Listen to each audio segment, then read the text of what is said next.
You, John Fitzgerald Kennedy, do solemnly swear. I, John Fitzgerald Kennedy, do solemnly swear. That you will faithfully execute the office of President of the United States. That I will faithfully execute the office of President of the United States. And will, to the best of your ability.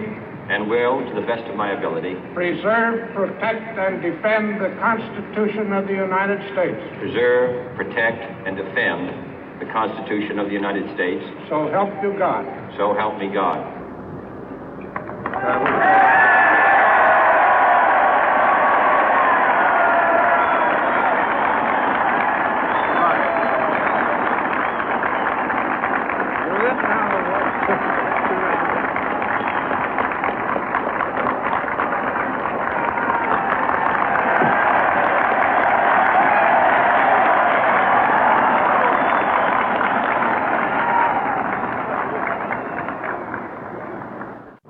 Vice President Johnson, Mr. Speaker, Mr. Chief Justice, President Eisenhower, Vice President Nixon, President Truman, Reverend clergy, fellow citizens.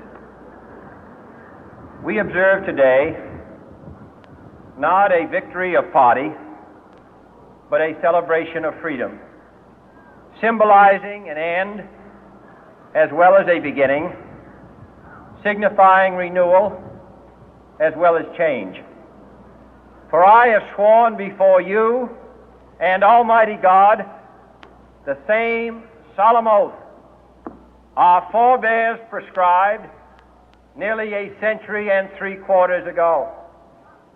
The world is very different now, for man holds in his mortal hands the power to abolish all forms of human poverty and all forms of human life. And yet the same revolutionary beliefs for which our forebears fought are still at issue around the globe. The belief that the rights of man come not from the generosity of the state, but from the hand of God. We dare not forget today that we are the heirs of that first revolution.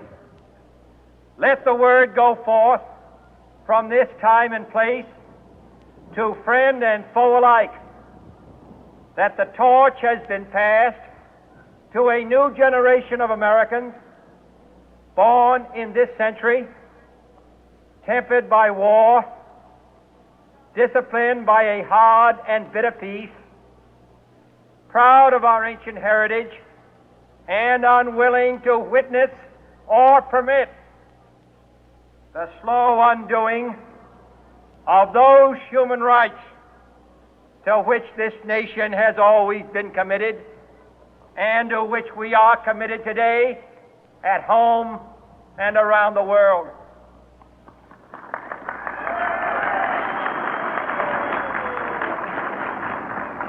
Let every nation know, whether it wishes us well or ill, that we shall pay any price, bear any burden, meet any hardship, support any friend, oppose any foe to assure the survival and the success of liberty.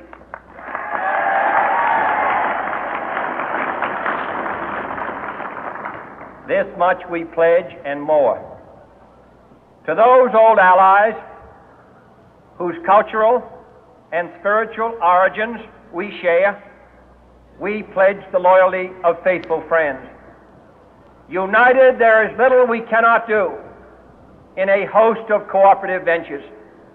Divided, there is little we can do, for we dare not meet a powerful challenge at odds and split asunder.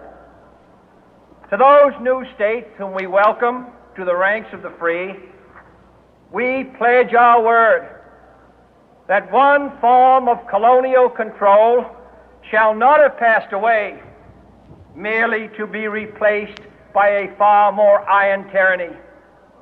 We shall not always expect to find them supporting our view, but we shall always hope to find them strongly supporting their own freedom, and to remember that in the past, those who foolishly sought power by riding the back of the tiger ended up inside.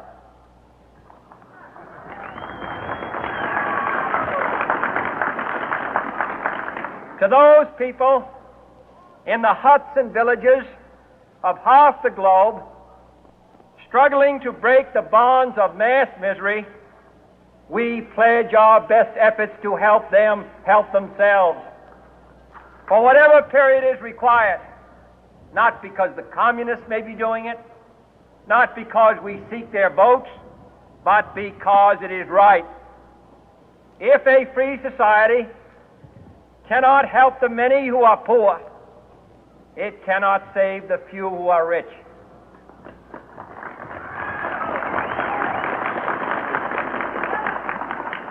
To our sister republics south of our border, we offer a special pledge to convert our good words into good deeds, in a new alliance for progress, to assist free men and free governments in casting off the chains of poverty.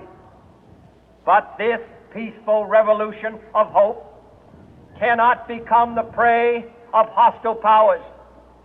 Let all our neighbors know that we shall join with them to oppose aggression or subversion anywhere in the Americas.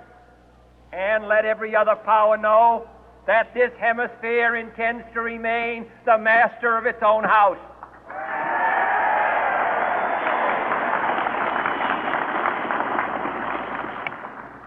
To that World Assembly of Sovereign States, the United Nations, our last best hope, in an age where the instruments of war have far outpaced the instruments of peace, we renew our pledge of support to prevent it from becoming merely a forum for invective, to strengthen its shield of the new and the weak, and to enlarge the area in which its writ may run.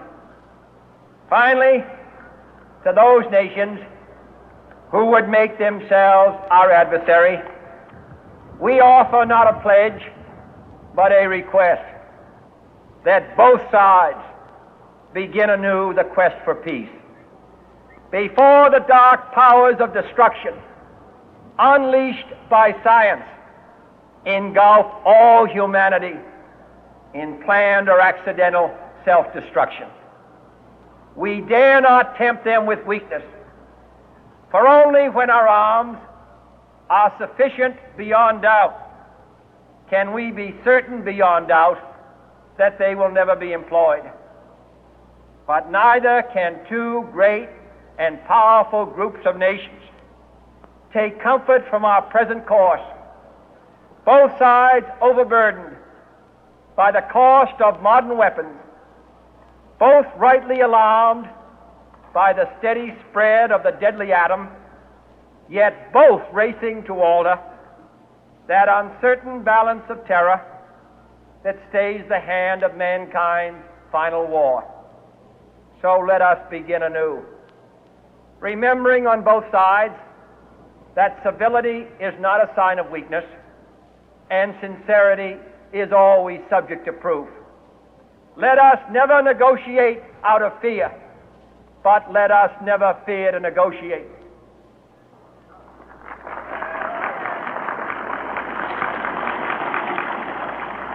Let both sides explore what problems unite us, instead of belaboring those problems which divide us.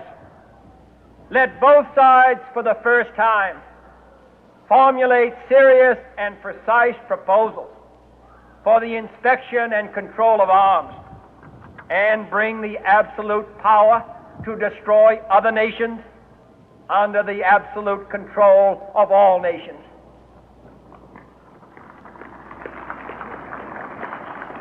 Let both sides seek to invoke the wonders of science instead of its terrors. Together, let us explore the stars, conquer the deserts, eradicate disease, tap the ocean depths, and encourage the arts and commerce. Let both sides unite to heed in all corners of the earth the command of Isaiah to undo the heavy burden and let the oppressed go free. And if a beachhead of cooperation may push back the jungle of suspicion, let both sides join in creating a new endeavor, not a new balance of power, but a new world of law, where the strong are just and the weak secure and the peace preserved. All this will not be finished in the first 100 days, nor will it be finished in the first 1,000 days, nor in the life of this administration, nor even perhaps in our lifetime on this planet. But let us begin.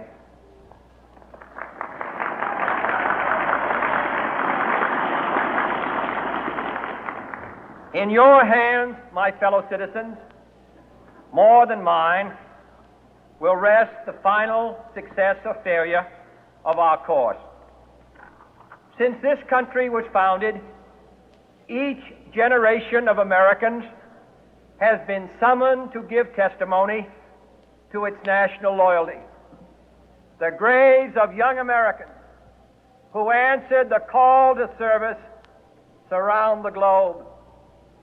Now the trumpet summons us again, not as a call to bear arms, though arms we need, not as a call to battle, though in battle we are, but a call to bear the burden of a long twilight struggle, year in and year out, rejoicing in hope, patient in tribulation, a struggle against the common enemies of man, tyranny, poverty, disease, and war itself. Can we forge against these enemies a grand and global alliance, north and south, east and west, that can assure a more fruitful life for all mankind? Will you join in that historic effort?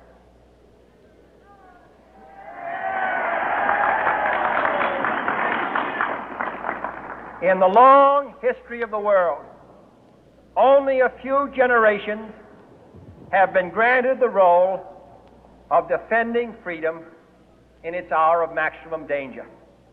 I do not shrink from this responsibility. I welcome it.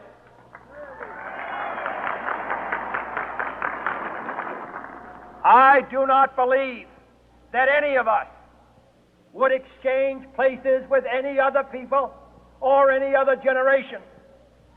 The energy, the faith, the devotion which we bring to this endeavor will light our country and all who serve it.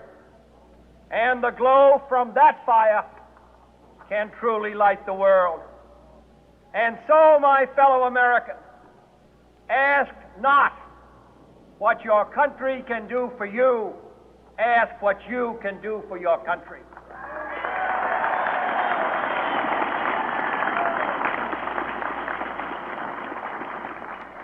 My fellow citizens of the world, ask not what America will do for you, but what together we can do for the freedom of man.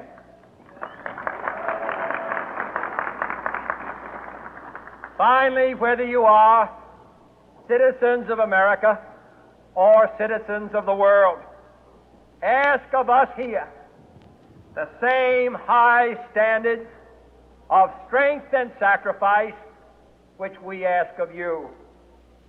With a good conscience, our only sure reward, with history the final judge of our deeds, let us go forth to lead the land we love, asking His blessing and His help, but knowing that here on earth God's work must truly be our own.